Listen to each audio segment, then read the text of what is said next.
Tasya, saya dari kelas 2B S1 Keperawatan Universitas Muhammadiyah Kudus. Di sini saya akan membuat video tentang asuhan keperawatan anak dengan kasus keterbelakangan mental. Selamat menyaksikan. Di sini yang pertama saya akan menyebutkan atau menjelaskan tentang definisi keterbelakangan mental. Keterbelakangan mental atau retardasi mental adalah kemampuan mental yang tidak mencukupi. Retardasi mental adalah suatu keadaan yang ditandai dengan fungsi intelektual berada di bawah normal. Timbul pada masa perkembangan atau di bawah usia 18 tahun, berakibat lemahnya proses belajar dan adaptasi sosial. Retardasi mental yaitu suatu kondisi yang ditandai oleh inteligensi yang rendah, yang menyebabkan ketidakmampuan individu untuk belajar dan beradaptasi terhadap tuntunan masyarakat atas kemampuan yang dianggap normal. Retardasi mental yaitu apabila jelas terhadap fungsi inteligensi yang rendah yang disertai adanya kendala dalam penyesuaian perilaku dan gejala yang timbul pada masa perkembangan. Selanjutnya, saya akan menjelaskan tentang etiologi atau penyebab dari keterbelakangan mental atau retardasi mental. Faktor-faktor yang potensial sebagai penyebab retardasi mental yang pertama ada non-organik, yaitu adanya kemiskinan, faktor sosio-kultural, interaksi anak pengasuh yang tidak baik, kemudian penelantaran anak. Yang kedua, organik, yaitu ada faktor prakonsepsi, ada faktor prenatal, yaitu dibagi menjadi 4, yaitu ada gangguan pertumbuhan otak trimester 1, yaitu adanya kelainan kromosom, infeksi intrauterin, zat-zat teratogen, disfusi plasenta, dan yang terakhir kelainan kongenital dari otak. Selanjutnya gangguan pertumbuhan otak trimester 2 dan 3, itu ada infeksi intrauterin, zat-zat teratogen seperti alkohol, kokain, logam berat, dan lain-lain. Kemudian ibu, diabetes mellitus, kemudian toksemia gravidarum, ibu malnutrisi. Yang selanjutnya adalah faktor perinatal, yaitu sangat prematur, asidisasi neonatarum. Yang ketiga trauma lahir, meningitis, dan yang terakhir kelainan metabolik. Yang terakhir, faktor postnatal, yaitu trauma berat pada kepala atau susunan saraf pusat. Yang kedua, neutrotoksin, misalnya logam berat, anoksia, misalnya tenggelam, dan yang terakhir metabolik. Dan selanjutnya saya akan menjelaskan tentang tanda gejala.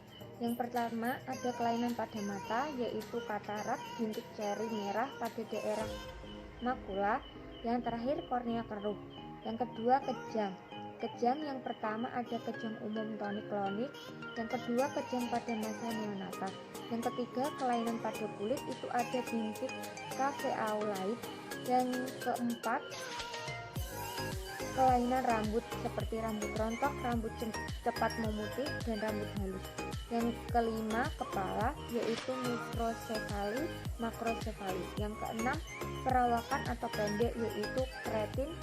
Yang terakhir sindrom Prader-Willi.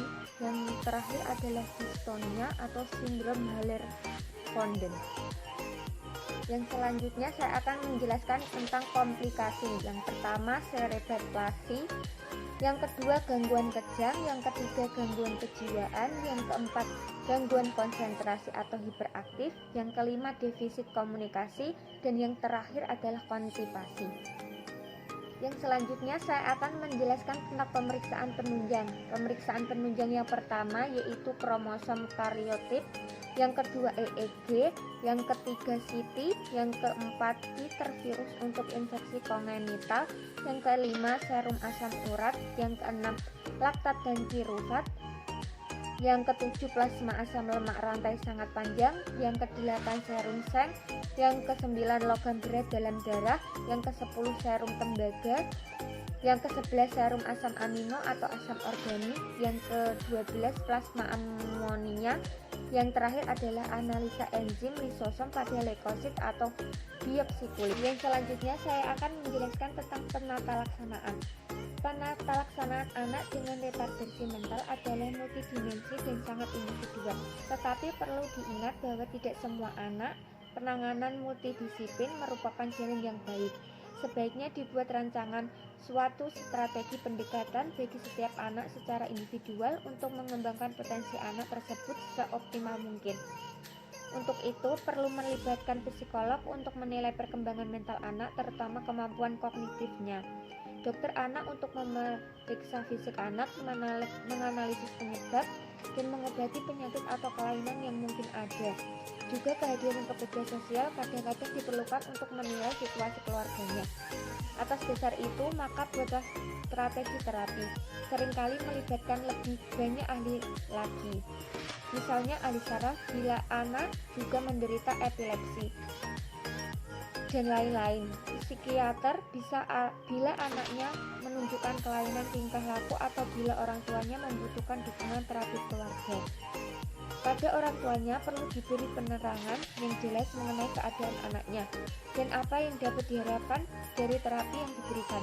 Kadang-kadang diperlukan waktu yang lama untuk meyakinkan orang tua mengenai keadaan anaknya.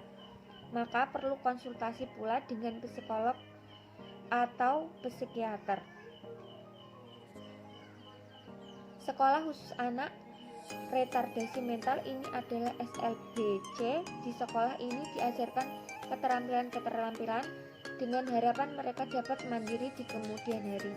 Kemudian diajarkan pula tentang baik buruknya suatu tindakan tertentu sehingga mereka diharapkan tidak melakukan tindakan yang tidak terpuji seperti mencuri, merampas, kejahatan seksual, dan lain-lain. Semua anak yang retardasi mental ini juga memerlukan perawatan seperti pemeriksaan kesehatan yang rutin, imunisasi, dan monitoring terhadap tumbuh kembangnya. Anak-anak ini sering disebut juga dengan kelainan fisik yang memerlukan penanganan khusus.